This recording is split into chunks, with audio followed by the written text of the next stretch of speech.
చౌదరపల్లి యాచారం మండలం రంగారెడ్డి జిల్లా. మనకు 3 ఎకరాల పొలం ఉన్నది. 3-4 పంటలు పండించుకుంటాం 1 ఎకరాల.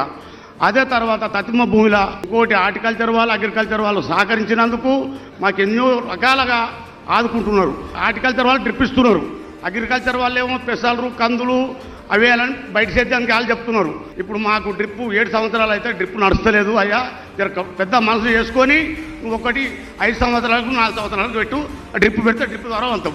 మా చదరపల్లి లోపల ఒక్క రోజుకు ఆర్టీసీఎంలో కూరగాయలు హైదరాబాద్ వస్తున్నాయి. అచ్చా ఇంకొకటి నాయన, ఇప్పుడు రైతులకు లేబర్ ప్రాబ్లం ఎక్కువన్నది. లేబర్ ప్రాబ్లం ఎక్కువన్నందుకు మాకు మిషన్లు కావాలి. మిషన్లు అంటే పెద్ద పెద్ద ట్రాక్టర్ కాదు, బుల్డోజర్ కాదు, ఏ కావు, చిన్న చిన్న పవర్ వీడాలి. తప్పకుండా వెంకటరమణ అయ్యా ఆ పైన చదువుకున్న పిల్లలకు చెప్పరు, చూడండి పెద్ద మనిషి ఎంత విజ్ఞానంతో మీరందరు కష్టపడి చదువుకున్నది ఆయన అనుభవంతో ఎంత అల్కగా చెప్పినమ్మా. నాకు అర్థమయ్యేటట్టు మీకు కూడా అర్థమయ్యేటట్టు చెప్పి ఇంకొకటి చెప్తాను ఆయన, సిటీ చుట్టుముట్టుతో కూరగాయలు వండియాలని చెప్పాడు. కూరగాయలు వండిస్తే పట్టణంలో ఉన్న వాళ్ళకు కూడా మేలు జరుగుతుంది. 100% పెద్ద మనిషి చెప్పినట్టు ప్రభుత్వం మిమ్మల్ని ఆదుకుంటుంది.